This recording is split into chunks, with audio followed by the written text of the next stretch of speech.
and welcome to PFF Fantasy Football Podcast. I'm your host, Ian Haritz, and today we're continuing our 32 for 32 series with a look at the Las Vegas Raiders. If you've been listening to this podcast throughout the year, it's been a bit of an emotional roller coaster between me and the Raiders. I am now not president of the Derek Carr fan club, but this is certainly a DC-friendly pod. Obviously, love some of John Gruden's sideline antics throughout the years and all of that. But we are here to talk about the trajectory of the football team, not my personal feelings for them. And I have a very special guest on to help me accomplish this task. That is, you can find him at breakoutfinder.com. There's a bunch of stuff with a friend of the podcast, Matt Kelly, over at Player Profiler.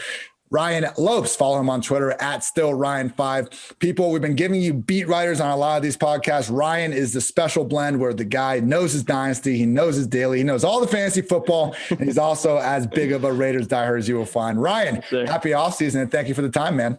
Ian, bro, it is an absolute pleasure. It's a hell of an introduction, man. I appreciate it. Again, yeah, I kind of take the certainly fan-friendly approach if I can, but I try to be as realistic as possible at the same time, which, again, you and I were talking off air. It doesn't necessarily rub a lot of the diehards the right way, but I'm just here to kind of, chop it up with you, man, and share whatever kind of knowledge that I can impart with the PFF following here. So you do great stuff, man. Yeah, I love ESPN's Mike Clay every year. He releases his, projected wins, losses. And then he sends another one. He's like, well, this is for your team. And just every single team is 16-0. So we like to stay as objective as possible here for sure. So we will do our usual format here. Team needs followed by a gut feel round. And then we'll close things out with one bold offseason take from Ryan. So without further ado, Ryan, what are your three team needs for the 2021 Las Vegas Raiders?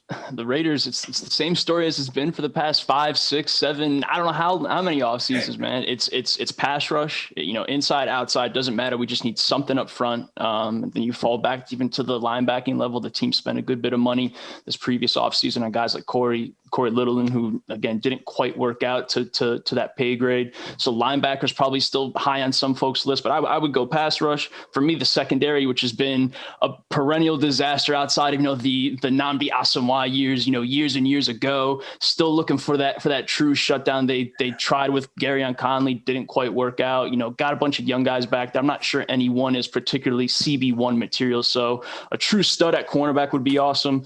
And then someone that could really fly high, fly deep, free safety, someone with a bunch of range. They have someone in Jonathan Abram who's probably more of like a thumper type, but they need more help back at cornerback, free safety, and pass rush. So it's been the same three positions over and over and over again, unfortunately. This offense is set. I mean, okay, could they get a little better? Sure, every offense can get better, but you are right. Top three needs need to be on defense. Yeah, we'll look at secondary first. Man, like Abram, I feel like if he just played like 20 years ago, he would be a freaking baller, unfortunately, in today's NFL. And dude, I was like, that was kind of like when I played in high school, man, I was just like I'll run to the ball playing linebacker. You put me in coverage, you put me in space, man, I'm screwed. The game has been changing. So I get it. They're also got potentially Eric Harris leaving via free agency, 23rd in yards per attempt allowed, 28th in explosive pass play rate. They just need help everywhere, man. You said it. They've tried to put some of these guys in our corner, but it's just not working. Is it more of a schematic thing, or have they just not found the right players yet? Because you said it, man. It's been the same story again and again and again. Yeah,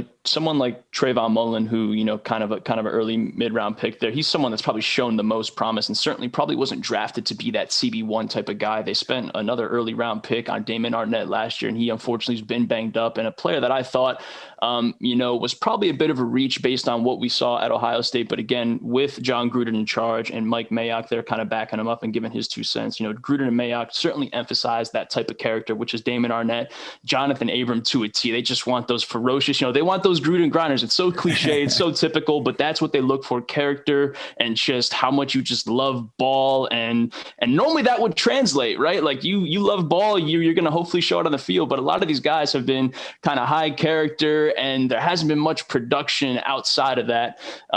So yeah, I think, again, there's a lot of young guys in the secondary in particular. I'm just not sure they have that kind of long-term answer as not even a true shutdown. I'm not looking for like a Trey White home run. I just want someone that can consistently be, covering an opposing top receiver and not just get smoked every other play, it feels like.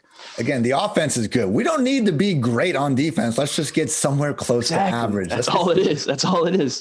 And so again, neither of us are in the draft room, obviously, but I forget where I saw him. I think it was somewhere on Twitter. But do you agree with the idea that Mayock is running rounds 2 through 7, but Gruden is pretty much making the first round picks? There was quite a bit of, discussion upon the Mayock hire with, again, it goes back to John Gruden, 10 years, $100 million rumored. Like, that is going to be the guy that's making all the decisions. Mark Davis fell over himself to hire Gruden, bring him out of the booth and put him back on the sideline. Mayock, again, he probably has a certain rapport with John Gruden, but, there was a longstanding joke up, early in the hiring that, John Gruden obviously is gonna have the most say here, and he just kind of locks Mike Mayock in the room until days 2 and 3 or so. And a lot of these picks kind of have you scratching your head. The one that came out last year was we've heard Mayock talk up someone like CeeDee Lamb. That was kind of the guy that they were zeroing on. There was a lot of conversation about CeeDee Lamb going at 12, rightfully so. But again, the rumor, the storyline, the narrative, whatever you want to call it, was that John Gruden just, of course, fell in love with Henry Ruggs, fell in love with the speed, wanted his version of a Tyreek Hill type burner, lid lifter, and he overruled Mayock, and here we are, man. Sad as hell. Here we are. Yeah, I mean, I understand it. You don't sign a 10-year contract with the team not to have some sort of say, but it does make you wonder. Because I remember Mayock coming out, man, everyone was so hyped about that call. He did so many great, things with the NFL over the years and seemed like the perfect GM. But yeah, it certainly seems like there's other conversations going on in there. So yeah, those 3 team needs: pass rush, secondary, just the defense as a whole. We can really go through every position group. Just beef it up. Let's get some more talent out there and see what's what. We're going to move on to our gut feel round, talk about, some more pleasant things with the Raiders, and that is the offense. We'll start in the backfield with Josh Jacobs, who got himself in a little trouble after the season, courtesy of a DUI. That doesn't seem like that he's necessarily be facing a suspension, but at a minimum fines. Obviously, you don't want your starters doing anything like that, breaking the law. Also had the infamous game against the Colts where he pissed off all his fantasy football managers by saying he wasn't going to play and then not doing much when he did play. So lost between all this is the fact that this is truly one of the better running backs in the NFL. I think with the ball in his hands, Josh Jacobs truly is special. Throwing the ball, good things happen. They don't like to throw him the ball. Ryan, again, we got to be objective here. What type of role do you think Jacobs will have in 2021? Because we know the one we want, and that's a 3-down stub, but I don't know if we're going to get there. Yeah, and that's been the question mark with where he was drafted from the onset. Another early round selection at a running back spot, which we're not going to spend time talking about how much they matter or don't matter. But the reality is that coming out of school, didn't get a lot of play at Alabama, but that really wasn't seen as a huge knock by a lot of people that were watching and really focusing on the way this kid did play the game when he was deployed at Alabama. So he went where he did. The question for him through 2 years of his career thus far in the NFL, he's had back-to-back 1,000-yard seasons. Again, he fits that Gruden motif to a T as far as that grinder. Dude played banged up his rookie season, just all sorts of injuries, probably battled some injuries last year as well that we probably don't even know about. The reality is he is a strong, tough nosed runner. He fits that Gruden mold perfectly. The problem's been through 2 seasons has been the targets, has been the receptions. His ceiling has remained capped. And with a lot of this younger talent coming into the league now, the Cam Akers, the DeAndre Swifts, dynasty wise, it's probably easy to get swept into that and kind of ignore a lot of the positives that Jacobs has done just because he isn't getting the looks through the year. I know he came out this previous offseason and said he wanted to top like 60 receptions. And a lot of us were like, listen, man, let's at least double your target total first. He had 27 his rookie season, didn't quite double it last year. I think he fell short. He only was sitting at 45, needed that 54 mark there. So again, just for whatever the reason, as much as John Gruden and the offensive staff kind of talks him up and certainly keeps him involved on the ground, they just haven't quite figured out for whatever the reason, giving him that true, 3-down role, getting him involved in the pass game. It's been super frustrating to see because he certainly has hands. We saw that at school, just hasn't worked out yet. Man, like literally the day after the draft, Mayock was like, yeah, he's a 3-down back. He can pass protect. He can catch the ball. Like, why are we not? Well, why are you using him that way, man? But, he still gets his run. I mean, it's not like you find too many games where he was getting, fewer than 15 combined carries and targets. But we use that word, a game script dependent back. I think we overuse it at times. But with Josh Jacobs, truly does apply. I mean, this guy can be an 80% 50% snap back 1 week. Next week, it can be all the way down to 40s, depending on how that goes. So hopefully they don't, man, I'm just worried. Like I see Mark Ingram out there. I just hope they don't add this unnecessary veteran to split the load, because it's been Jalen Richard, it's been Washington, it's been someone else. Certainly a situation to keep an eye on. Where do you have like where is he kind of in your dynasty running back ranks? If you don't mind putting you on the spot, kind of in that RB2 range. Yeah, certainly. And I think he's RB2 plus in the sense that, we as fantasy, analysts, gamers, avid fans, whatever, we know he's got the hands. We know he's got the ceiling. He's super young. He's been productive on the ground.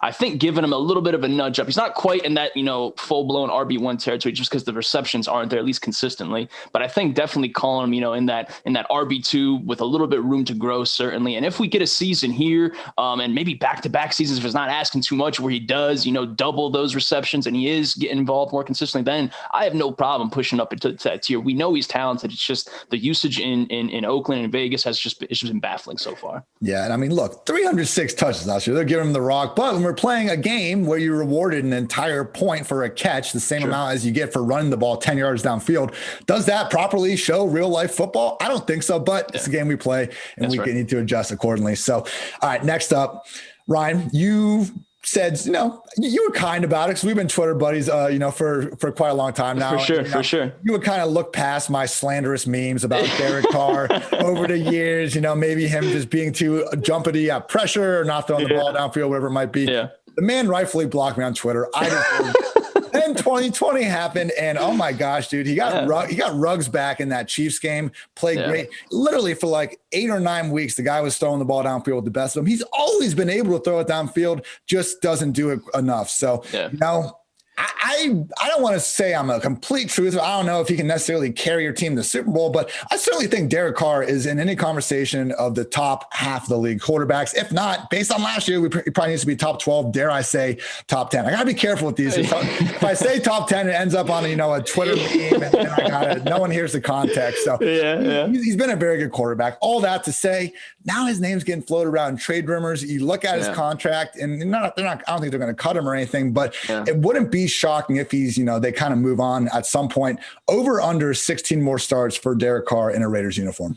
Man, that's when I was looking over the questions kind of pre-show this afternoon. That was one where I really don't have a confident answer in that. I mean, you and I talking right now, if I were to have a stance on it, I think he's going to play the full season. He's going to be a Vegas Raider next year. But I mean, again, the biggest variable is the guy we've talked about a lot this show is John Groot. And I think if anybody could kind of, press the reset button and do something as crazy as flipping 3-4 first rounders and a play or whatever for someone like Deshaun Watson and move Derek Carr, it's definitely John Groot. Just given the contract, that he's given, just so much. He has so much job security. John Gruden does, where he can make a move like that and reshuffle the deck for 2 or 3 seasons and still have like 4 years left or whatever on his deal. If Mark Davis probably ends up extending him, who knows? But if it could happen in any team, I think the Raiders just probably are going to be in that conversation, just given John Gruden. But just me being the conservative type of folk that I am with these kind of bets, I really think Derek Carr does end up, playing out, his deal in Vegas, and he is going to be the guy going forward. But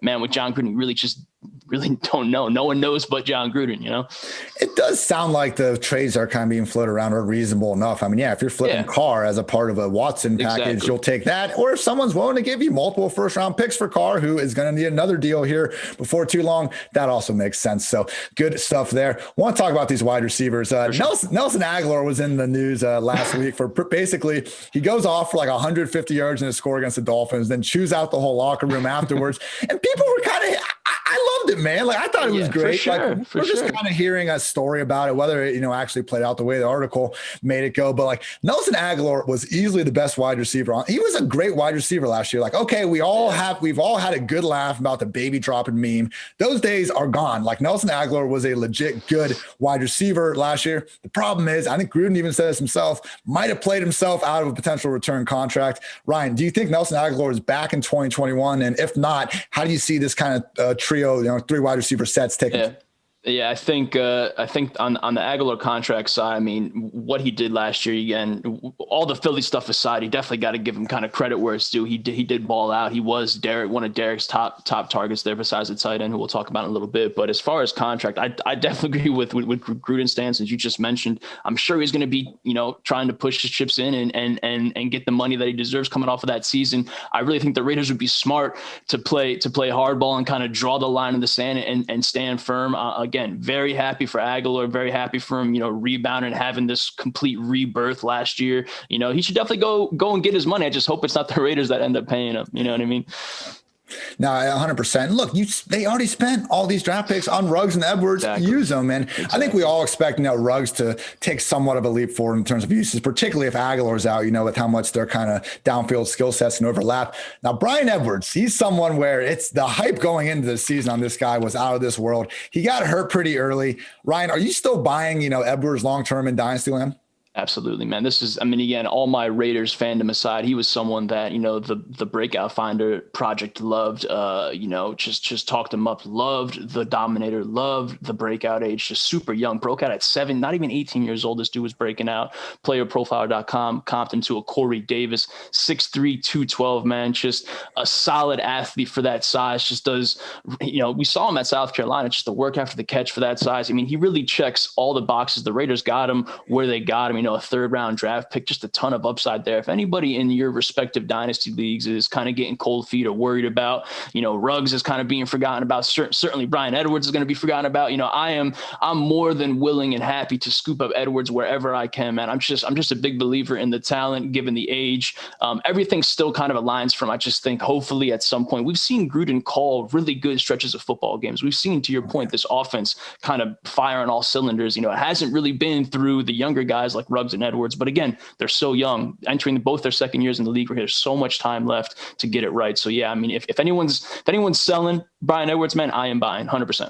Love it. And yeah, I mean, I think when they signed Gruden, a lot of people kind of rolled their eyes. Oh, here comes this, football media guy coming back in. Yeah. He's going to be so out of touch. And hey, again, we've talked about the issues with player personnel and some of the decisions they've made there. In terms of play calling, man, he's been fantastic. And that even dates back to before last season. So yeah, Bryan Edwards, he had one game with 3 targets last year and he averaged 12.9 yards per target, only on 15 targets. But yeah, let's give the guy, man. Get him involved. Let's see a fully healthy season, get him involved and see what happens. I like that buy low for sure. All right, next up, the true number one guy in this offense, that is Darren Waller. He's done nothing except ball the hell out over the past 2 seasons. I was one of the fish. I mean, okay, I wasn't out on Waller last season by any stretch, but I had him tight end 3 or tight end 4. And I was concerned about Jason Witten being there because I thought, why the hell would you bring Jason Witten in when you have this great of a tight end? Turns out it didn't matter. Witten wanted to do whatever the hell Witten wanted to do. We're past that. Waller, he's locked in through 2023. Yeah. Do you anticipate any way this passing game stops going through Waller, or is he just the guy here moving forward and we can feel great about him in fantasy really for the next couple of years? Yeah, and I'm more than happy to throw my hand up and call myself a fish because I didn't think Waller could build on what he did, the season before, man. Just coming out in 2020 and absolutely setting the world on fire. I think he's inserted himself in that Travis Kelce, George Kittle tier without question. Just a super talented dude going through what he went through off the field in Baltimore to rebound and to play at the level that he's played right now, man. Just one of the better dudes, one of the better stories. As far as actual play on the field, even I think a lot of this just given the rapport with Derek Carr. So for Waller's sake, I imagine we want Derek Carr to stay put in Vegas. And like we talked about before, I imagine that is the case. But even without, Derek Carr there, whether it's Watson or whoever might be under center, I think Waller is just that talented again in that Kittle, Kelce type conversation where it doesn't matter who's throwing the ball, just a fantastic athlete for his size, just really, really sure hands. I mean, we've seen the production mount these past 2 seasons, man. I think he is quarterback proof in that sense. And again, you for dynasty purposes, for sure, you have to have him right up there with, with the Kelces and Kittles, and certainly for redraft purposes too. You want to get your hands on Waller early, no doubt. Yeah, I think he's right there in that tier, man. It used to be, big 2. Maybe Ertz was there a couple years ago. Those days have really gone past us. Yeah. Well, I think Waller's right there at number 3. And you look at the guy, hasn't missed a game over these past 2 years. Obviously, one of the best off the field stories, we can find. Kudos to you, Darren Waller. Dude's been absolutely balling and expect him to continue to do so.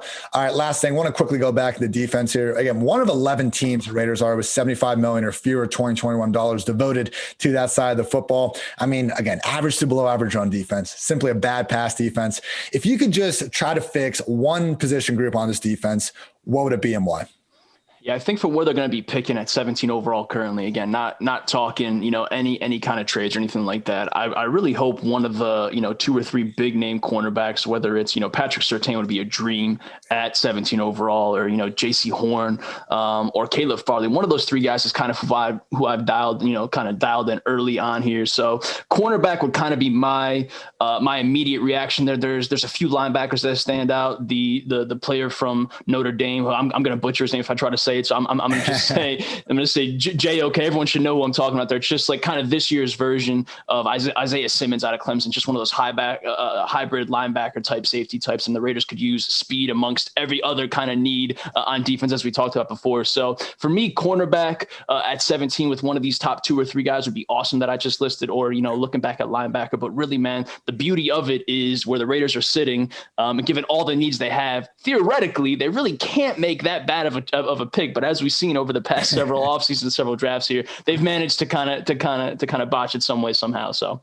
I was looking through my old phone pictures for some reason, and I don't know how this one popped up, but it was when they drafted Cleveland Farrell at 4, and they just cut to that fan, and he was like, "You got to be kidding me!" Yeah, it's just unreal, man. Unreal. Cannot predict it for sure. All right, Ryan.